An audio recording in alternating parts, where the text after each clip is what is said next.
It is Dave Lawrence, and we're excited. We are following up with a cat that we just had on the show the other day, Peter Noone, legendary dude from Herman's Hermits, who not only has a huge experience in his life with all the music that he's gotten to do, but he can talk about it. Not everybody storytelling is not a gift that everybody has.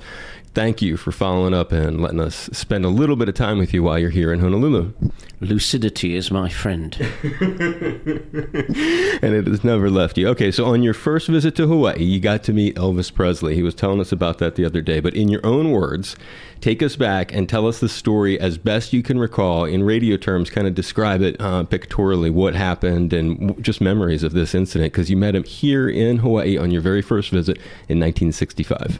Well, I can't tell you the name of the place, but it was in Hawaii. But we were at the Kahala Hilton, and Tom Moffat and Colonel Parker met us in the lobby at about 5:15, which was the earliest I'd ever been up in my whole life. And we got in a car. I think it was probably Tom Moffat's car, and we drove halfway across Hawaii. And about 6 a.m. we arrived at this film set, and there were grass huts everywhere. That's all I can remember. And it was Hawaii. It was the Hawaii that we would have imagined it would be. And Tom said, wait in this, I think it was a hut. And we went in there, and Elvis Presley was lying flat on the floor, face down like that. Ooh. And a minute later, Elvis Presley walked in, and we'd been punked. He'd got some guy to pretend to be his double in the movie. Oh, wow. His stunt double, all like not unkempt and slept. And Elvis walked in, and he looked like Elvis. He was the best looking guy I'd ever seen in my life. He looked like Elvis in the movies because he was all made up to be in the movies. And he was funny, and he was disarmingly friendly. You know, we were not expecting that, because we know he'd had this sort of run-in with the Beatles where he thought they were making fun of him. He thought that they'd made fun of him, which like a cultural thing between the English and American kind of. You know, we have a different sense of humor in England. It was just that when you say, it's like John Lennon would say to me, "That's a nice suit. Do they make it in your size?" That is part of English style. And probably when Elvis got some of that, he didn't know how to respond to that, because Memphis or Tupelo, Mississippi does not have probably satire as a form of that. So and what you try to do, like I said when John Lennon said, "That's a nice suit. Do they make it in your size?" I said, "Yeah, and my tailor knows how to make collars." So you're giving it back in a way. You have to accept. You have to. If you're going to take it, you've got to be able to give it back. And if you give it back, you accept it. So I don't think Elvis had figured that bit out. So I said, "Well, how come you made it without long hair?" And instantly he said, "Sideburns." Which is very, shows you it was disarming, because he was, and of course he had those men with him who laughed at everything he said, whether it was funny or not. They were just programmed to laugh at everything. He'd go, "Yes, sir," and they'd all laugh hilariously. Never laughed at anything that I said, even though probably I had a couple of good lines. Right. You're a very witty guy. Nobody was set up. Yeah, I know. That was his entourage, and that was like the sycophants who were just feeding his ego, sort of. Probably. I don't know much about them. Some of them are now became my friends after this. Like Jerry Schilling was there and Joe Esposito, and they were really... They loved Elvis. You see, you can have friends who love... I mean, they would never let... somebody would stand in front of a bus for... Yeah. So they were... Most of them were really nice guys. They just didn't know how to deal with what was supposed to be... Remember, the British invasion must have been scary for somebody like Elvis Presley, because it wasn't good for Bobby Rydell, and it wasn't good for other Americans. Did he know who you were? Oh, he knew who I was. I said, "Who's your favourite group?"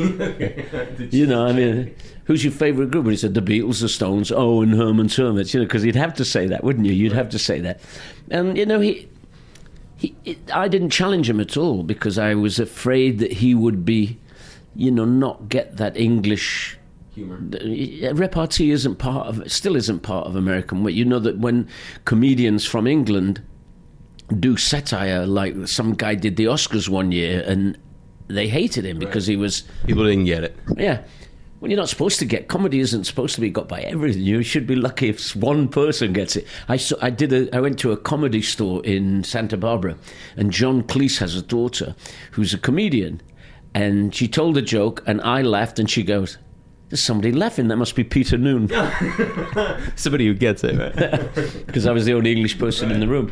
So, it was one of those events. He was disarmingly charming and pleasant, and you did an interview together right then and there. Tom set up this interview, which was pathetic, really, because I didn't have any questions. My sister had told me, ask him.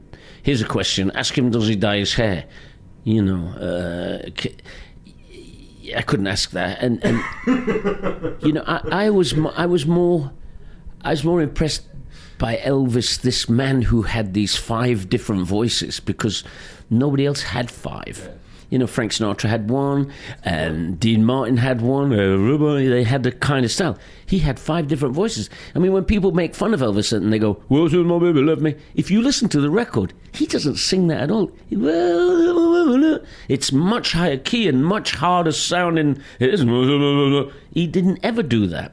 It's like I never did this, but I saw a video the other day, and oh my God, I'm doing that thing I never do. He was very dynamic. He was like loaded down with talent in a lot of ways. People tend to overlook. Did you cross paths with him again in your life, or was that the only time right here in Hawaii? I did cross paths once in Los Angeles as well, but it was just we went to see Jackie Wilson in a nightclub, and it was very kind of, I wanted... One of the straight... It's an important thing to realise that sometimes, if you're in the room with one of the Beatles, any one of the Beatles, you become invisible. You can actually... Marianne Faithfull mentioned it in a book. When she went out with Mick Jagger, she became invisible. Well, when Elvis Presley was in the room, everybody was faded. To talk about a silhouette, you didn't even have a silhouette. Right.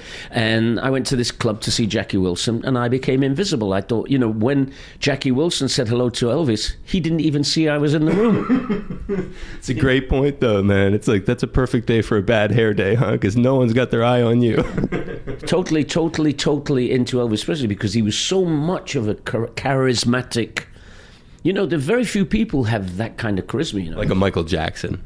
Close. I mean, it's a similar. That's all I can think of. That, or even a different degree of it, Bono, or a young Bill Clinton, or or maybe Ronald Reagan in the movie. There were people who've got this massive career. Paul McCartney has it, and John Lennon has it, and they were both in the same band. We mentioned them, and you told that killer story about crossing the 2 fields to see the Beatles, and the guy you were with took one look at that and dropped out of show business, but to you, it was really inspiring. When did you first get to actually meet those dudes? Because you just mentioned meeting John, at least. It was an unusual, we would play dates with them, but you didn't really meet them. That's that sort of inter-band camaraderie. But they did a show called Songs Written by people who'd recorded Beatles songs. So it was Ella Fitzgerald and Hank Mancini, Henry Mancini, and they were all in Manchester. And it took place in the studio where I'd grown up. Wow. Where I did Coronation Street. I was a child actor, and I knew. So the people on the gate didn't even stop me when I got there to go in. Even though the Beatles was a big deal and there was all kinds of security, I drove in and just waved at the guy. Sid, hello, Sid, and drove me. And I took that to the limit. They were in the cafeteria, the canteen, and they were getting trays. Wow. And I got a tray, and I went and sat at their table. And they thought that I was there for Coronation Street. Wow. And then... So they knew you from your role on the show? Yeah, because it was a big show. No, I know that. That's just cool, though, man. That's a cool moment. So I'm there in the cafeteria, and I know everybody, and everybody's very nice to me, because since I've been 12, for 3 years, I've been there twice, once a month, twice a week. And so then I finished the meal, and I'm just sitting on the table with them, and I'm not interrupting or anything. I'm just sitting there. And then I see Paul McCartney walk off with George Martin, and they go into a dressing room. They go down a thing into a dressing room.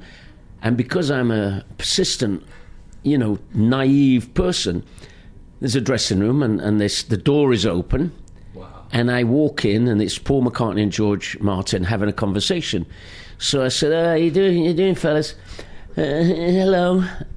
thinking that because I'm a fellow musician, I'm having equal opportunity to access the Beatles. And so this carrying on the conversation, and then Paul McCartney looks at me and says, "We're talking about compression." So I say the magic words, "What's compression?" and they look at me, and then Paul McCartney goes into this very, very detailed, well, like, have you heard a Fats Domino record? When Fats Domino was playing the piano, and then when he sings, the piano disappears. What we're doing is we're making compression. We're going to use compression on our records so that we don't lose anything. Everything will be compressed. And then George Martin says, "Which Beatles song did you record?" And I go, "Well, I haven't recorded any Beatles songs." He said, "Well, see you later." Oh. Did he really? Kind of, in a nice way, like, oh, okay, I'll see you. Yeah, I'm on my way. Wow. Good for him. He was a real gentleman, because he could have slammed the door in my face. I wasn't supposed to be there. Yeah. No, he was at least diplomatic. They didn't have to waste their time telling some kid how compression worked. Yeah. No, it's huge. Interrupting a conversation. But over the years, you find out that Paul McCartney all of the Beatles were very generous with other people. It's one of the hardly anybody talks about what really nice guys the Beatles were. You always hear about, you said they're bigger than Jesus, or no, but they were really, really nice guys. That's a great testament to kind of like a view to it, a voyeuristic view that most people wouldn't get to see. When did you cross paths with him continuously, or was that it with him? Many times I cross paths with all the ones who are still alive a lot. I see Ringo, I go and see him in concert, and I go and say hello backstage, and he gives us a hug and all that stuff, peace and love. I mean, all of that. And, Paul McCartney, fascinating. When I was a young kid, he said somewhere like, it's great to have a career, and you should go all in for a career, but it's really important to have a life as well, And you notice that Paul McCartney always had a life. He's kind of under the radar as a rock star, he still can walk around if he's not got 2 bodyguards with him. Do you know what I mean? He's kind of under the radar, and that's interesting. And he made sure that he had this phenomenal career. I mean, he had more hits since he was in the Beatles. It's like life advice, is what you're saying. He chose, make a choice. To make a choice to have recreation in your life that will have some sort of a life or whatever, some sort of something outside of music. Yeah, I mean, he grew a family. I was very impressed with that. I go, that's a good idea. But final one, and then I'll let you go. The George and John part of it, though. Where did you cross paths with those cats? Well, I used to see John a lot because he was part of the London cat on the Tiles part. And I was 16 or 17, so when I would meet him in those days, I would go and sit next to him in a club because I was an idiot. Because you were persistent and naive, and you were the kid from Coronation Street? No, I was Herman, and he always called me Hermit. Silly Hermit. and so we'd go to the Ad Lib, and I'd see him and Terry Doran in the elevator going upstairs to the club. And he'd sit at a table, and I'd just think, sit down. The last one to sit down is an egg. And I'd sit down, and and the woman would come, a cocktail waitress would come and say, there's a 2-drink minimum, looking at me because I'm obviously not 18. When I was 17, I looked 12. So she goes, it's a 2-drink minimum. And John says, I'll have 2 Bacardis, he'll have 2 Cokes. And then the party came, and he gave me a Bacardi and took a Coke, and we sat there drinking. It was part of the thing. He knew I wasn't old enough to drink. I wasn't legally old enough, but he wasn't going to turn me into an alcoholic. What a great thing being like this little kid in this grown-up world. I forget about that aspect of it in some ways. What was good about it was because I was very naive, and it didn't seem awkward. When you're very young, you do things that you do when you get older. Well, that wouldn't be appropriate. But I didn't know what was in it. You had a lot of confidence, Peter. You had so much confidence. That's what I read from studying you. I'm not sure if it was confidence. I was willing to... I was very humble. Very humble, and being willing to learn. So I would go up to people and say, hey, how did it go in the Philippines? What happened in the Philippines? What happened in the Philippines to the Beatles? That's an unusual question. And they say, just say yes to everything. Because all they did was say no. And that was it. Ooh. So, because I was naive and young, you dare to ask those questions. People wouldn't normally do that. But you were sophisticated, taking your money that you were making from the TV show, investing it in the band. I mean, for a 14-year-old kid to be doing that, that's not very normal. Let me let you go to do your... Well, I was smarter than... I was overeducated for the position that I was in. But it was not that I was very clever. It was just that being young and naive gave me opportunities. Well, there's some lessons people can decipher from our chat today. Fascinating look into the life of Peter Noone, Herman's Hermits, and what can you say? This guy is he's so effervescent, so youthful. You look great. You're a lot of fun to talk to, and you got a career as a storyteller. Anytime you want to add that to your list. Thank you for doing this. Hope you had fun. It's my pleasure. Thank you very much. Nice meeting. Aloha, everyone. It's Peter Noone Herman from Herman's Hermits, and something tells me I'm into something good. I was a guest right here with my dear friend Dave Lawrence. Now, do you remember that? Were you listening? If you weren't listening, well, you should have been. It was a great chat. Where were you? Snoozing and losing, mate.